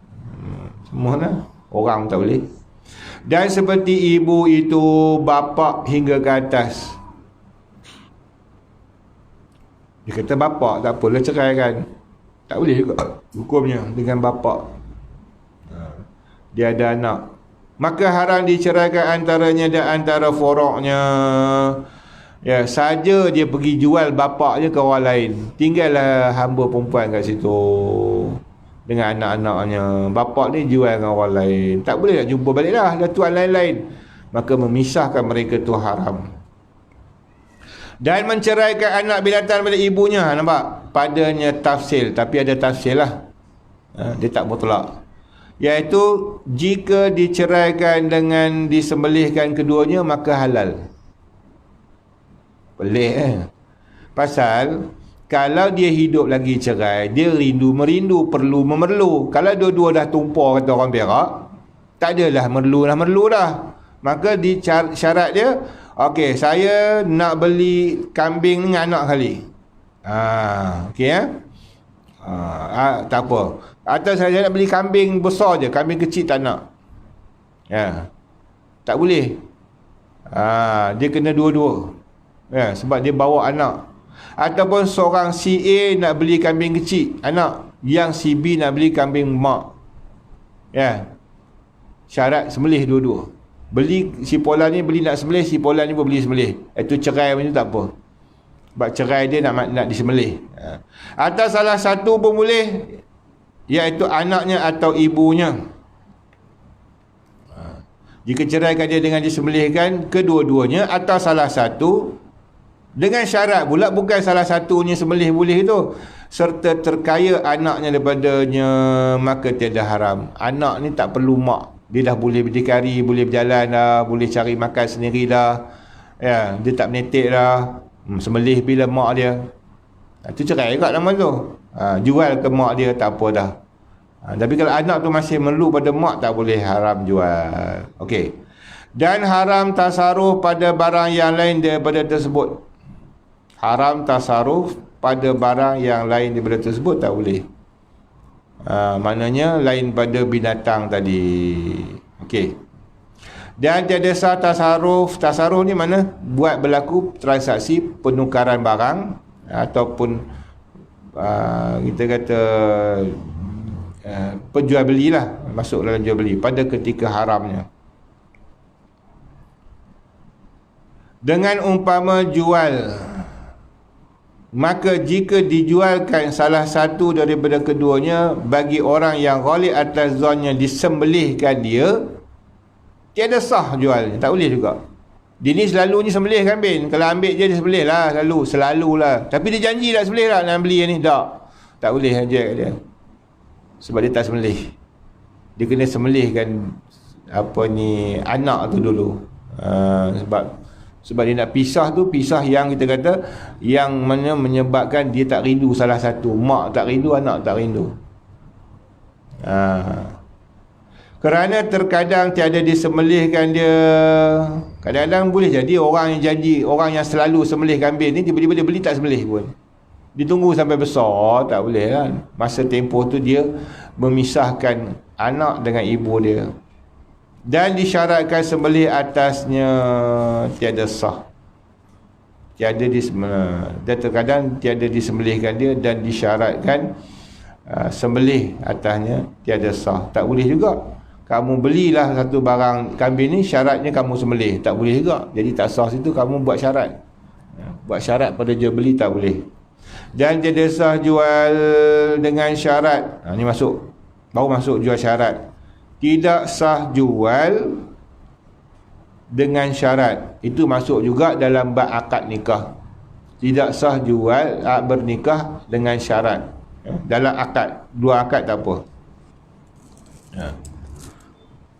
Jadi jual beli tak boleh dengan syarat. Jual syarat dipanggil. Seperti apa tu jual syarat? Katanya, aku jualkan di kau sahaya ini dengan 1,000, harga 1,000, atas bahawa engkau jualkan daku, minta tukar balik. Atau akan si fulan, rumah engkau dengan sekian. Aku boleh jual hamba engkau ni, hamba aku kat engkau 1,000, dengan syarat engkau jual hamba engkau kat aku balik dengan harga yang sama. Dia tak kira nilai lah. Maka hukum tak boleh, itu dua syarat. Boleh aku jualkan rumah ni kat kamu dengan syarat kamu jual kereta kamu kat aku dalam akad. Dia tak mau, dia tak berlaku, batal. Hukumnya tak boleh jual syarat. Jaga-jaga jangan buat jual syarat dekat korang. Dalam nikah pun tak boleh. Aku nikahkan anak aku akan nikah dengan syarat divorce itu. Syaratnya tak masuk dalam akad. Kalau dengan syarat kau bagi mas kahwin sekian, tu boleh, tu buat mensyarat dia. Ya. Dengan syarat kau ceraikan dia selama tempoh 3 bulan, contoh. Ya. Itu akad, dia panggil nikah kontrak. Nikah kontrak tak sah daripada awal. Ini diamalkan oleh Syiah lah. Ya. Okey. Atau dengan syarat diutangkan dia, seperti aku jualkan di kau saya ini dengan 1,000, dengan syarat engkau mengutangkan daku 100.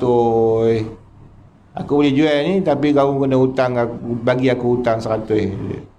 Dia syaratkan benda yang lain. Itu dia ribawi ya. Dan seperti dibelinya umpama padi atau kain dengan syarat bahawa diketam. Aku boleh beli padi kamu dengan syarat kamu ketam padi tersebut. Atau dicabutkan dia oleh bayar, ya, yang mana tukang jual yang cabut. Dia dalam akad, tak boleh. 2 akad tak apa. Okey. Jatuh akad tu tak sah. Tapi kalau kita kata ni saya nak beli motor ke ni, okey, kita muafiq dululah. Ni potong nama bahagian ni, siapa yang kena bayar? Dia kata pembeli lah, bukan owner. Tak, pembeli yang kena bayar. Setuju? Setuju, jadilah akad. Barulah akad. Tu pun masuk juga tu syarat. Bagi kita letakkan syarat, nak bayar apa ni untuk puspakom, bayar potong nama, itu insurans apa lagi, itu kena muafiq dulu. Dah setuju dah? Setuju? Setuju berapa bayar dia? Sekian. Ya, bayar upah ni gini, apa yang ni. Okey, kamu setuju ke? Setuju. Terus akad. Yang tak boleh tengah akad. Ya, aku jual lah harga kereta ni dengan harga 10,000 dengan syarat kamulah yang bayar semua duit upahnya. Tak sah sebab dia ada syarat tengah tu. Okey. Dan sah menjual dengan syarat khiyar tu boleh. Ni panggil jual khiyar. Aku boleh belilah telur ni 10 biji dengan syarat khiyar. Maknanya boleh pilih. Kalau pecah busuk aku hantar balik. Itu apa? Sebab tu memang kita punya hak. Atau lepas daripada aib, masuk lagi. Ya, aku belilah barang tersebut ini dengan syarat dianya elok. Boleh buat gitu orang online. Jual beli online. Saya jual barang, saya beli barang dengan syarat, buat gitu. Terkejut orang online tu. Dengan syarat barangnya suluh, kata dia. Apa datang orang ni?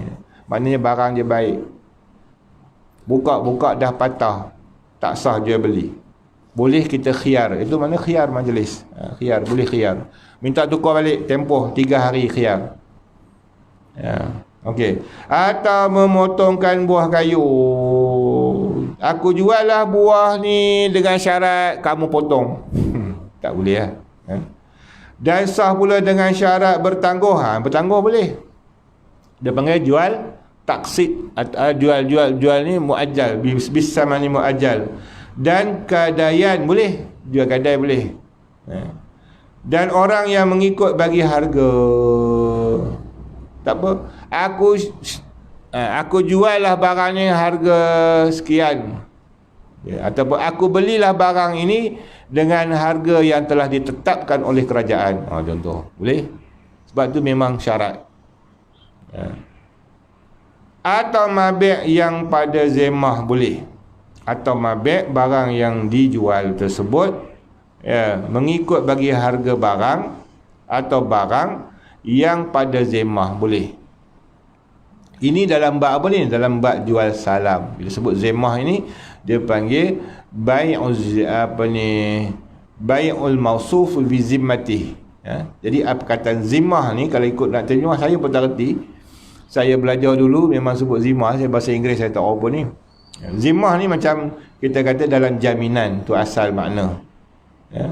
Dalam benda yang telah dijanjikan. Atau kata zimmah. Contoh saya kata Ustaz Cik Amin Saya nak tempah cawan macam ni. Dia panggil jual tempah. Saya nak tempah order cawan macam ni, sebiji macam ni. Ada lagi set dia. Ada set ni banyak lagi. Okey, tak apa, saya bagi duit dulu. Saya belilah harga cawan yang macam ni 10 biji dengan harga sekian. Yang Amin kata, saya terima Ustaz. Maknanya duit tu dia boleh belanja dah. Dah berpindah dah harga tu. Tapi barang saya yang bertangguh. Sah, dia panggil fi zimmah ni, panggil zimmah. Dia bukan jual barang. Barang tu tak ada, tapi zimmahnya ada kat sini. Rupa bentuk dia macam ni. Dia boleh. Ni bukan makanan, dia boleh. Rupa bentuk ni, ya, dia katakan macam ni lah, macam ni lah. Ada zimmah, tak nampak. Dia macam mausuf, yang disifatkan benda tu. Jadi, saya boleh gambarkan cawannya macam ni, tapi ada dalam store lah. Benda tu boleh bawa. Itu fi zimmah. Salah satu contoh makna zimmah tu. Dalam benda yang disifatkan dan dijaminkan benda tu macam tu, boleh dikeluarkan bentuk macam ni, ya, maka boleh jual salam, boleh ambil duit dulu, tapi bukan cengkeram. Boleh juga kita atas nama cengkeram, beli, bayar separuh dulu, kemudian sampai barang tambah separuh lagi, ya. Tapi kalau batal kan, kena bagi balik duit. Tidak jadi cengkeram. Saya tak jadilah batal. Sebab tu kadang-kadang kalau ikut macam kita kata kita beli Lazada apa semua, kita batal, dia proceed balik, duit bagi balik. Kalau ikut sistemnya macam tu. Tapi ada juga penipu yang kalau ikut sistem undang-undang je, dia bagi balik, dia terpaksa bayar balik. Kita dah batalkan, kita belum tempoh sampai barang, kita kata tak jadi beli. Itu ikut Islam tu. Islam bila benda belum sampai lagi khobat, belum berlaku bertukar barang, masih dalam majlis khiyar, maka boleh khiyar tak jadi beli, kita ada masalah lain, ya, maka dia boleh belatal puasa. Tapi oleh kerana kita tak tahu itu undang-undang Islam sebenarnya, banyak juga orang yang kerja di bahagian jual beli dalam Lazada ni, dia abaikan, dia ambil duit, barang tak hantar. Kita nak proceed benda tu, nak komplain kat Lazada tak boleh lah, sebab banyak kerjanya kan. Nak saman pula, harga beli barang 30-40 ringgit je, kita pun halalan taiban kat dia pun. Tapi kalau ikut gitulah, kena. Dan dengan syarat mensaksikan akad kerana takut ingkar. Kalau boleh syarat, orang yang jual fi zimmah ni, dia kira macam berhutang. Jual salam ni kena ada saksi. Kalau tidak takut jadi dia dulu. Anda janji, tak ada janji pun, barang tak dapat lagi, duit dah lebur dah. Kena ada surat. Zaman sekarang tak ada saksi, pakai surat.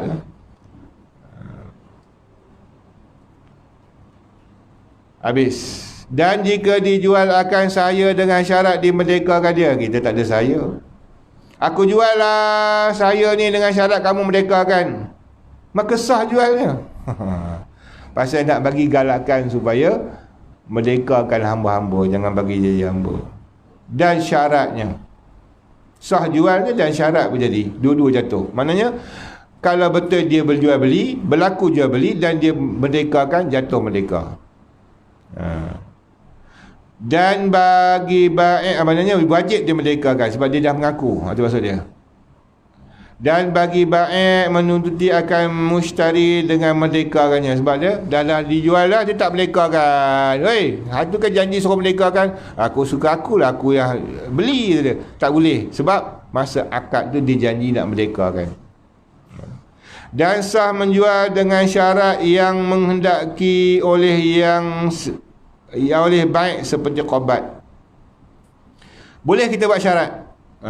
Saya jual dengan syarat berlakulah qabat dulu. Dia tu memang ada lah. Dan mengembalikan dengan aib, boleh dengan syarat dikembalikan aib. Saya beli dengan harga sekian, dengan syarat kembali aib. Macam tadilah, ulang balik je. Kalau rosak saya bagi balik boleh.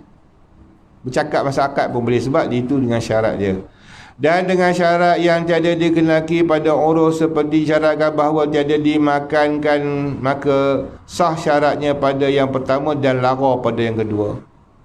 Aku jual lah buah durian ni pada kamu dengan syarat kamu jangan makan. Itu pelik Buah durian orang makan, takkan tak makan. Jual beli buat apa? Maka tidak sah jual beli. Bukan tak sah, lara je beli tu, panggil lara. tak jadi. Lara maksudnya kena makan jugalah, tak adalah berlaku syarat. Sah lah jual belinya, sah, tapi tak berlaku syarat. Kenapa tak makan buah durian tu? Aku tadi masa beli kat tuan kedai tu dah berjanji dengan dia masa akad, beli dengan syarat tak makan. Atau mereka tak makan lah kita beli tadi, tak payah makan, lara je tadi tu. Maknanya akad tak berlaku syarat. Jual belinya sah. Dan sah disyaratkan sifat yang dia kasatkan dia pada urus seperti ada sahaya itu pandai menyurat atau binatang yang bunting, tu sifatlah, atau mempunyai laban dan baginya khiyar jika menyalahi akan syarat tersebut. Boleh aku belilah lembu dengan syarat dia ada susu banyak, dia pun aku jual, bawa balik lembu perah susu tak ada, esok perah tak ada, 2 hari patah balik, tak jadi. Boleh, mana ada susu pun bohong kamu, main balik duit aku, potong, tukar balik, tu panggil khiyar, kita ada pilihan. Dan tidak sah dijual binatang atau sahaya dan anaknya yang dalam perut, seperti katanya aku jualkan jika binatang atau sahaya ini dengan anak yang dalam perut sekali. Itu tak boleh sebab dia bukan sifat, itu ain, dia boleh sifat je. Dan tiada sah pula dijual salah satunya jual anak dalam perut je, ibu tak jual, mana boleh. Dalam perut jual ibu sekali, dapatlah anak sekali, automatik. Dan jika dijual binatang yang bunting, masuklah anaknya yang dalam perut pada jualnya. Jangan jadi ni lah, saya jual kambing ni ibunya saja, anak esok serah balik kata dia. Tak boleh, tak sah. Anak diikut mak dalam jual dan dalam dalam sembelihan. Wallahu alam.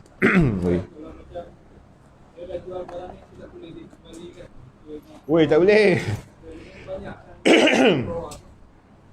Okey. Dalam Islam dia tak masuk akad kot. Kalau masuk akad tak boleh lah.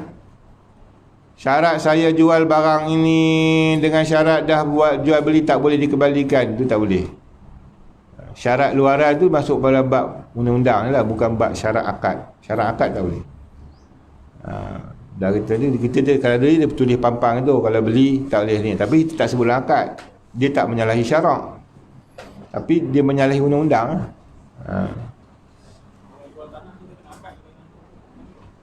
Tak tahu ya. Jual tanah, apa yang ada dalam tanah tu, pokok apa semua sekali. Kalau rumah pun rumah kali ikutnya. Tapi kalau dia buat syarat, aku jual tanah saja tapi bukan rumah, habis lah. Masuklah syarat tu. Dia kena buat syarat lah. Saya jual tanah saja tapi bukan pokok mutan. Pokok mutan dia punya kawasan tu. Boleh je kita gunakan sewa balik. Okey, kerana pokok tu duduk atas tanah aku yang telah dijualkan, maka aku kenakan sewa pula selagi mana pokok rambutan tu di atas tanah aku. Kena balik Bismillahirrahmanirrahim. Alhamdulillahirabbil wassalatu wassalamu ala asyrafil anbiya'i wal mursalin wa ala alihi washabihi ajma'in. Allahumma iftah alaina bil-'arifin, Allahumma iftah alaina bil-'arifin, Allahumma iftah alaina bil-'arifin. Allahumma nawwir qulubana bi nur hidayatika kama nawwara al-'adha bi syamsika wa bi rahmatika rahim wal hamd.